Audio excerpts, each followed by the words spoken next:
lo que nosotros vamos a hacer en este módulo es ver exactamente qué está pasando a este nivel, a nivel de los ventrículos, que es donde generan los cambios electrocardiográficos en el contexto de la cardiopatía isquémica. Si hablamos un poco de la epidemiología, para no aburrirles, pero quería comentarles que la cardiopatía isquémica está muy bien estudiado desde hace muchísimos años.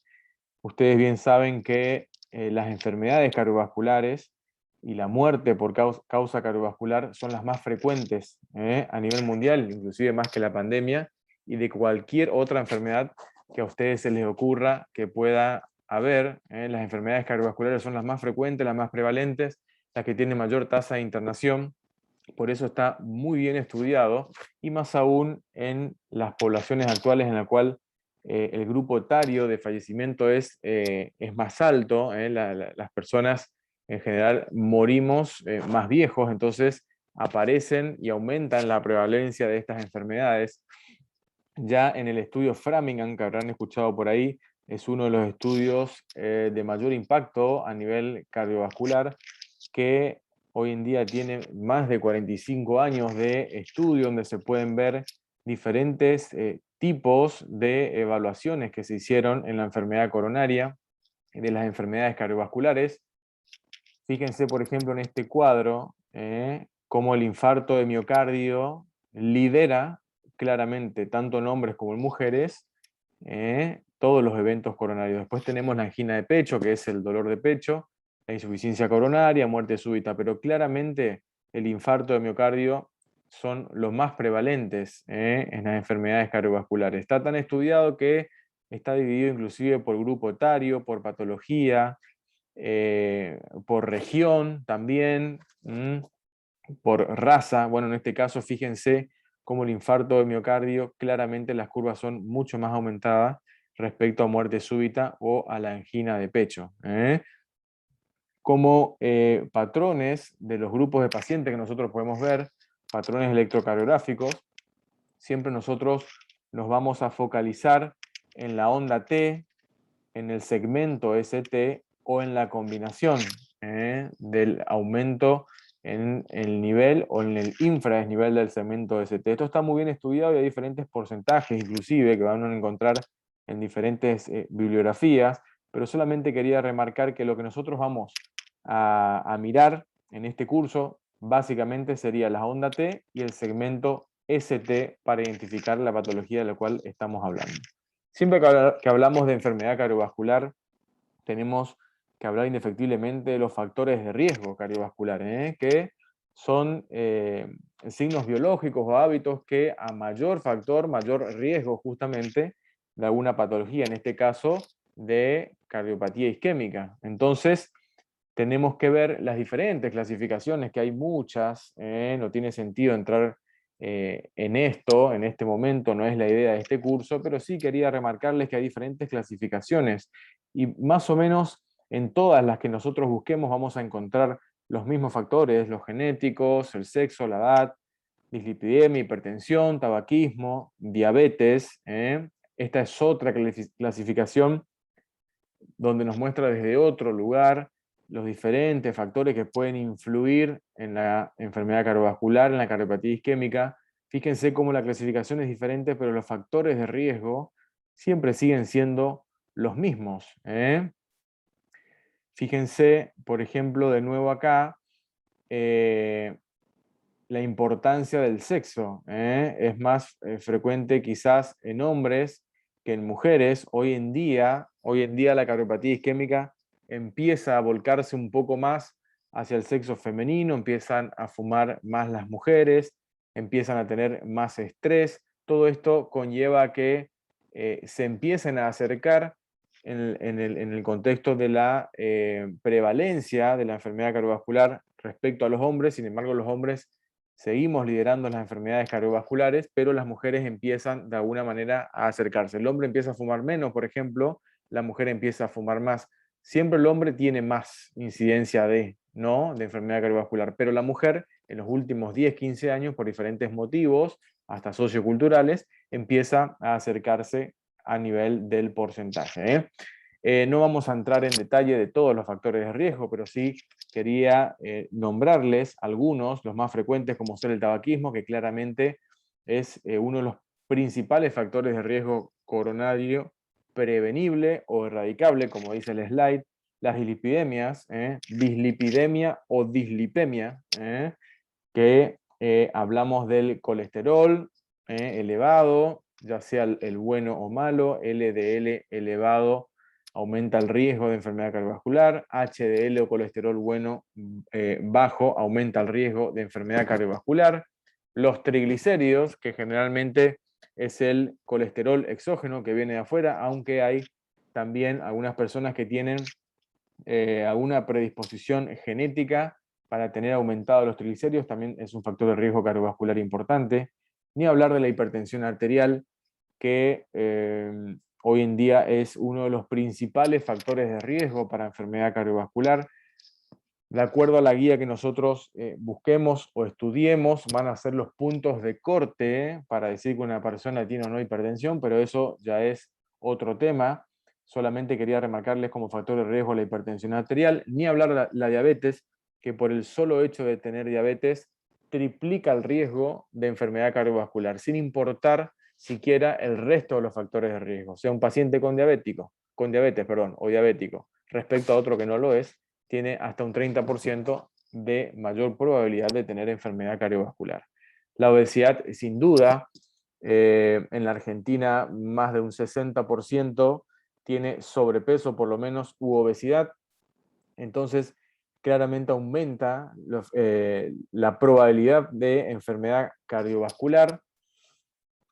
El sedentarismo, hoy en día, ya se sabía hace unos años, pero hace poco se publicó un estudio también en el cual se ve que el solo hecho de movernos un poco más, caminar, aunque sea, pero a un ritmo apropiado, el solo hecho de caminar nos puede aumentar la expectativa de vida de 12 a 14 años, independientemente del resto de los factores de riesgo. Estamos hablando del que hace actividad física versus el sedentario.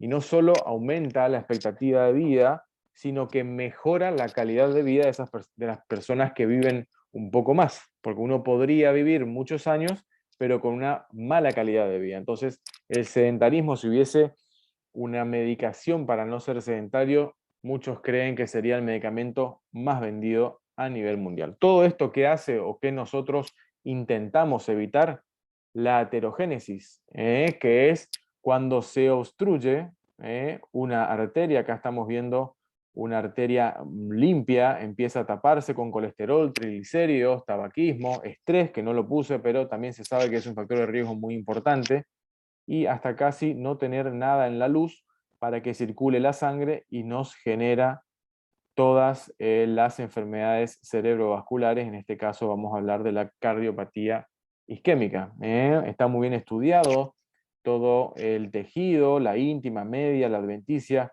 todo esto está muy bien estudiado para de alguna manera tratar de actuar a este nivel con, ya sea con medicación, con cambio en el estilo de vida, para que no aparezca el proceso aterogénico que finalmente nos va a llevar a alteraciones de todas las interleuquinas que están viendo acá, que son bastante aburridas, para que aparezca la complicación mayor, que es la aterogénesis y posteriormente el infarto agudo de miocardio, ¿no?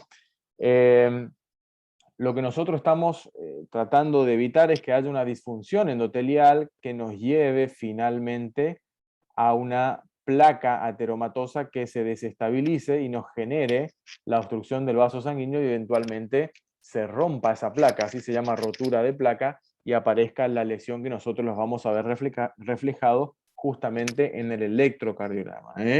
Vamos a tener una placa que puede ser madura, eso significa que está una papilla ateromatosa, se llama, junto con un tejido esclerótico, generalmente duro y estabilizado, o ya justamente cuando se rompe, que se llama rotura de placa, es cuando de alguna manera se lastima esa arteria y progresa y se tapa, y ahí genera los cambios electrocardiográficos. Obviamente depende de muchos factores, como del tamaño, el grosor, la inflamación dentro de la cápsula, la fatiga de la cápsula ya son conceptos más fisiopatológicos. Esa placa, cuanto más vulnerable es, más riesgo tenemos de que aparezca la complicación. Acá tenemos un ejemplo muy gráfico de una placa vulnerable o una placa estable. Vulnerable, ¿qué quiere decir? Que esta cápsula que ustedes están viendo acá, bastante fina, puede romperse y generar el evento coronario o cerebrovascular diferente a esta placa que está estable. Fíjense cómo la placa es más ancha y es más difícil que esto se rompa respecto a esto, ¿no? Esto es la progresión que uno puede ir viendo si es que no deja de fumar, si es sedentario, si es obeso, si tiene factores genéticos. Bueno, todo esto es progresivo y finalmente aparece la complicación que vamos a ver reflejado nosotros, por ejemplo, en el electrocardiograma. Entonces, dentro de la secuencia de los eventos trombóticos, podemos decir que tenemos la formación del trombo intraplaca, la progresión por enriquecimiento con fibrina, propagación distal y finalmente la oclusión del vaso, que nos lleva al tema de hoy, que es la cardiopatía isquémica. Quiere decir que hay una enfermedad del corazón, cardiopatía, por isquemia o por descenso o anulación del flujo vascular en determinada parte del corazón, que nos lleva a cambios en el electrocardiograma que nosotros tenemos que estar preparados para ver si es una urgencia o no. Entonces vamos a hablar de lesión y de necrosis. Lesión sí está en curso y necrosis sí ya claramente hay un tejido muerto que ya llegamos tarde, por decir de alguna manera. Básicamente, ¿cuál sería la fisiopatología? Es que hay una oferta de oxígeno que no es la adecuada y una alta demanda miocárdica. Si hay mucha oferta, por más que haya mucha demanda, no va a haber ninguna complicación, pero si hay poca oferta con mucha demanda miocárdica, va a aparecer el evento. Todo lo que nosotros vamos a hablar en este módulo de cardiopatía isquémica nos vamos a referir principalmente en el segmento T, en la onda T, perdón, y en el segmento ST. Si hablamos de secuela, ya vamos a fijarnos particularmente en la onda Q. No debemos confundir alteraciones normales o variantes morfológicas de la onda T, como estamos viendo acá en este esquema, que nada tiene que ver con signos isquémicos. Así que eso hay que tener mucho cuidado a la hora de hacer un diagnóstico diferencial y ver que no sea una alteración de la onda T normal versus una alteración patológica que claramente tenemos que hacer alguna intervención desde la parte cardiológica. Siempre que hablamos de infarto o de cardiopatía isquémica, hablamos de las caras del corazón. Esta clase va a quedar, así que lo van a poder ver con más detenimiento, pero es importante saber si los cambios se generan, por ejemplo, en la cara inferior del corazón, que sería de 2, de 3 ABF, en la cara lateral, que es de 1 ABL, B5 y B6, que ya lo hemos visto en clases anteriores. Así tenemos la cara posterior, inferolateral, septal, anterior. Bueno, cada cara del corazón tiene estipulado o indicado específicamente un vector y una parte del electrocardiograma. ¿Por qué es importante? Porque de acuerdo al lugar donde se está realizando esa injuria miocárdica, va a ser también el pronóstico del paciente. No es lo mismo, quizás, un infarto en la cara inferior del corazón, que nosotros sabemos que nos puede dar alguna bradiarritmia, como por ejemplo el bloqueo B completo, no es lo mismo esto que un infarto en toda la cara anterolateral del corazón, que quizás no nos va a dar arritmias y nos va a dar insuficiencia cardíaca. O no es lo mismo que se infarte el ventrículo derecho, que sabemos que nos va a dar otra complicación. Por lo tanto, esta localización es importante para saber el pronóstico del paciente que nosotros estamos viendo.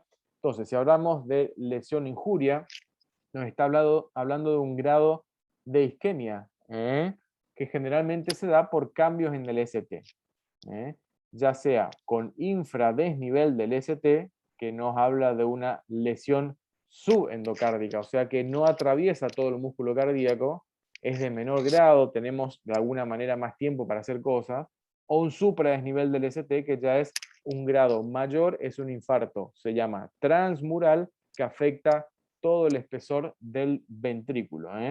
Lesión o injuria subepicárdica, ¿sí? La subendocárdica, entonces, para empezar, el tejido lesionado presenta isquemia y se observa, como dijimos, una lesión subendocárdica básicamente cuando vemos un infradesnivel del segmento ST. Para poner algunos gráficos, por diferentes mecanismos eléctricos, nosotros vamos a ver que el segmento ST disminuye, como está ejemplificado acá en el gráfico, descenso del ST respecto a este nivel. Eso lo estamos viendo claramente cómo está por debajo del nivel del PR, por ejemplo. A este nivel estamos viendo también un infarto del miocardio subendocárdico, vemos ya cómo es un poco menor, pero claramente hay un descenso del segmento ST.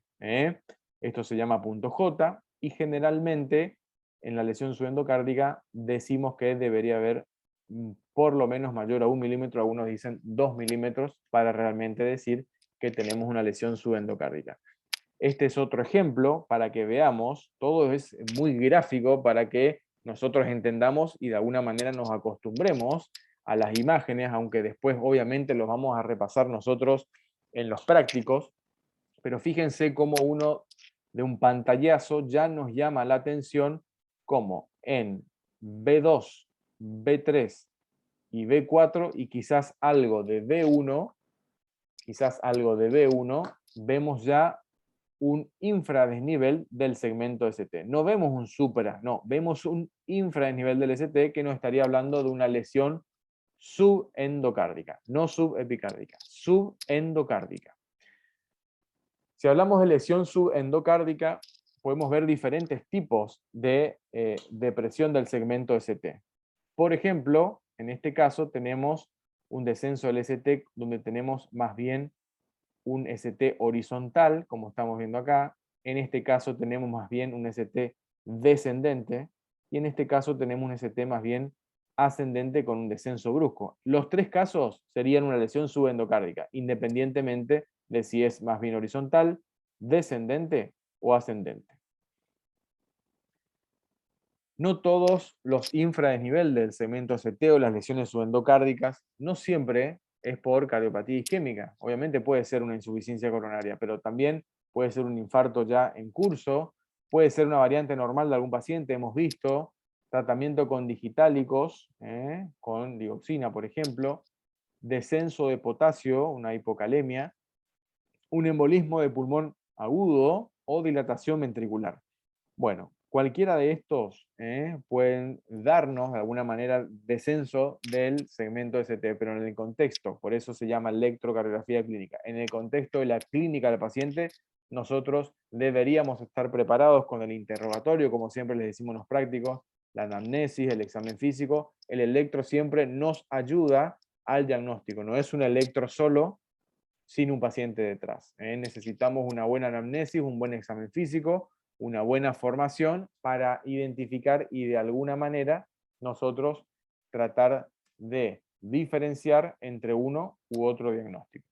Ahora, si hablamos de lesión ya subepicárdica transmural, esto ya es una isquemia transmural severa, como dice acá. Esto ya es, lo otro también es una urgencia, pero esto es una urgencia mayor, porque estamos en el mayor grado de estenosis o de isquemia de ese corazón que nosotros estamos viendo. Fíjense cómo por una cuestión de vectores, nosotros en la lesión subendocárdica veíamos como que se alejaba del vector, por eso veíamos un infradesnivel. En este caso lo que estamos viendo es un supradesnivel porque de alguna manera se acerca al el vector, la injuria miocárdica. Fíjense cómo claramente, habrán visto alguna vez ustedes, claramente hay un aumento del segmento ST muy típico del infarto transmural o de la lesión subepicárdica.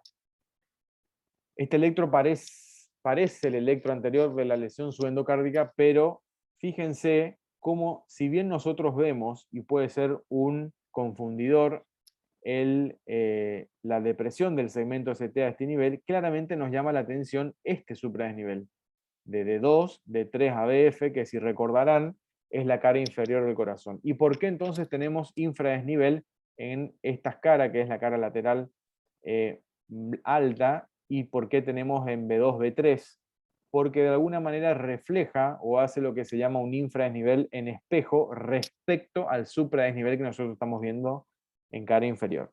Para no entrar mucho en detalles, si nosotros tenemos supradesnivel del segmento ST e infra, primero miramos el supra, y lo otro seguramente es especular al supradesnivel que estamos viendo de acuerdo a la cara que se nos presente. La secuencia temporal en tiempo, en minutos, en horas, generalmente son minutos, respecto a la lesión transmural o la lesión subepicárdica. Acá podemos decir que tenemos un electro normal con un miocardio normal. Acá de alguna manera empieza a subir o aumentar el segmento ST. Claramente tenemos un ST ya supradesnivelado, con ya una injuria a este nivel probablemente, y acá ya empieza a descender. Esto es lo que se llama ya un infarto o un YAM evolucionado. Fíjense cómo la onda T ya empieza a bajar respecto a esto, y en este caso ya tenemos una onda Q de necrosis, ya de una lesión vieja, y el ST ya prácticamente normal. Este es otro caso donde estamos viendo B1, B2, B3, B4 y B5, faltaría B6, y fíjense cómo empieza a aumentar el segmento ST ya en B3, B4 y B5, es claramente un supra, y este es lo más típico, que algunos llaman también en la aleta de tiburón, es muy, muy típico del infarto transmural. Este es otro caso. Fíjense lo que hablábamos de la imagen especular o en espejo. Esto es cara inferior, está desacomodado, pero es D2, D3 ABF, cara inferior, claramente un infarto de cara inferior, como dice acá, una lesión subepicárdica. Y fíjense cómo en B1 y en B2 tenemos un infra que en realidad es especular de la cara inferior, donde estamos viendo la lesión subepicárdica. En este caso, un infarto lateral. ¿Por qué lateral? Porque estamos viendo lesiones en D1, ABL, B5, B6, cara lateral alta y baja del corazón. Fíjense cómo en este caso, al ser la misma cara, pero alta y baja, vemos supradesnivel en todos los niveles. No estamos viendo, por ejemplo, supradesnivel en D1 ABL e infra en B5, B6 especular. No, porque D1 ABL, B5, B6 sigue siendo parte de la cara lateral del corazón. Por lo tanto, el infarto en este caso es de la misma cara. Esto es un infarto posterior que va relacionado con este electrocardiograma que ustedes están viendo acá, que siempre deberíamos hacer las precordiales derechas, se llama, por eso dice B3, B4 y B5 rights. Estamos viendo un supradesnivel, una lesión subepicárdica en la cara derecha del corazón. Respecto a la lesión subepicárdica, diagnóstico diferencial, así como tenemos diagnósticos diferenciales también en la subendocárdica, obviamente un infarto hiperagudo, pericarditis, a veces las pericarditis, que es la inflamación del pericardio, se manifiesta por un supradesnivel del segmento ST, si bien no es el mismo morfológicamente, pero a veces puede ser que sí. La angina variante de Prinzmetal, que son vasoespasmos, sin lesión muscular, es como que la arteria se cierra por algún motivo, probablemente por estrés, generalmente en mujeres, y uno hace un cateterismo después y ya no existe el vasoespasmo y en realidad no hay ninguna obstrucción mecánica. ¿Sí? El síndrome de repolarización precoz, que es una alteración eléctrica más que mecánica, aneurisma ventricular, cuando la punta del corazón se agranda, también puede generar supradesnivel del ST sin que esto sea una lesión subepicárdica, y el síndrome de Brugada, que es una canalopatía, habrán leído por ahí o si no deberían por ahí repasar, en el cual también se puede manifestar con una especie de supradesnivel del ST, que ahora lo vamos a ver, que podríamos de alguna manera confundir con la lesión subepicárdica. Entrando en los ejemplos, fíjense como la angina Prinzmetal, que son las anginas en la cual la arteria se cierra, hay un vasoespasmo, y genera el electro que es típico del infarto o la lesión subepicárdica. Sin embargo, no lo es, porque es una cuestión de espasmo coronario y no una cuestión de isquemia del músculo cardíaco. Uno le hace una ecografía cardíaca y en general el músculo evoluciona bien porque no hubo ningún tipo de lesión. Pero fíjense cómo B1, B3 y B4 tenemos un supradesnivel y todos salimos corriendo para hacer quizás un cateterismo, pero en realidad es un vasoespasmo. De igual manera, la idea es que reconozcamos nosotros que este electro, sea lo que fuese, tiene un supradesnivel del segmento ST. Aneurisma ventricular, dijimos que es una de las causas también para descartar cuando uno tiene un supradesnivel del ST. Fíjense cómo no es tan típico el supradesnivel del ST, pero claramente tenemos B1, B2, B3, B4. Cuando es 4 o 5 derivaciones, generalmente suele ser de B2 a B6, podemos pensar que es un aneurisma del ventrículo izquierdo y no un supradesnivel del segmento ST. Pericarditis, fíjense cómo tenemos también supradesnivel del ST, pero no es el supratípico típico del infarto transmural o de la lesión subepicárdica. Tenemos un supradesnivel, pero no es típico del transmural, sino fíjense que es menos cóncavo, más alargado, o sea que esto claramente podríamos darnos cuenta ya con el electrocardiograma. Y el síndrome de Brugada, habíamos dicho que es una canalopatía, es muy famosa, el doctor Brugada aún está vivo, la verdad que es una canalopatía que hay que tener mucho cuidado, generalmente tiene origen congénito, puede generar muerte súbita, y fíjense cómo el supradesnivel tiene también como un aumento y un descenso bastante rápido, y no es bastante parecido al infarto transmural, tiene típicamente esta característica. Hay varios tipos de Brugada, este es el más típico seguramente, que es el tipo 2, pero es como para que tengan la imagen de lo que estamos hablando. Si hablamos de lesión subendocárdica y de lesión subepicárdica, estamos hablando de injuria, de isquemia, de que tenemos tiempo de hacer algo. Si llegamos tarde, si el infarto fue hace 2 o 3 semanas y nosotros vemos un electro, o si el infarto fue hace varios años, infarto hablamos de células muertas del miocardio, no vamos a ver lesión subendocárdica ni subepicárdica. Lo que nosotros vamos a ver es una necrosis a través de las ondas Q patológicas. ¿Todas las Q son patológicas? No, tenemos criterios, generalmente mayor a 40 milisegundos, una amplitud más del 25% de la amplitud de la onda R, una onda Q con melladura, complejos QS o QR en general, y presencia en derivaciones que generalmente no deberían estar. Fíjense cómo tenemos más del 25% esta onda Q, más del 25% la onda R, 0,04 segundos o más, y fíjense esta inscripción lenta, dice acá, quiere decir que hay un descenso lento, que el otro día en el práctico había un poco de dudas de qué sería un descenso lento. Bueno, es esto, es como que baja lento, lento, y el ascenso es rápido. La inscripción lenta también es típico de las ondas Q patológicas. Esto que parece un electro que uno dice, uy, qué feo el electro. Bueno, a propósito lo puse porque no siempre vamos a tener un electro que llamativamente ya lo vemos y tenemos el diagnóstico. Entonces siempre hay que tomarse unos segundos y realmente mirar qué es lo que está pasando. Si bien vemos un pequeño supra a este nivel, lo que les quería mostrar es la onda Q, QS, que tenemos acá en B1, B2, B3, B4, B5 y en B6 en realidad, acá dice B1, así que bueno, no sé si es B1 o B6, quizás es B1, pero lo que les quería mostrar era la QS que aparece a este nivel, con un pequeño supra, probablemente sea un infarto reciente, pero evolucionado, por eso ya aparecen las ondas Q. Lo mismo pasa acá, B1, B2, B3, B4, B5, B6.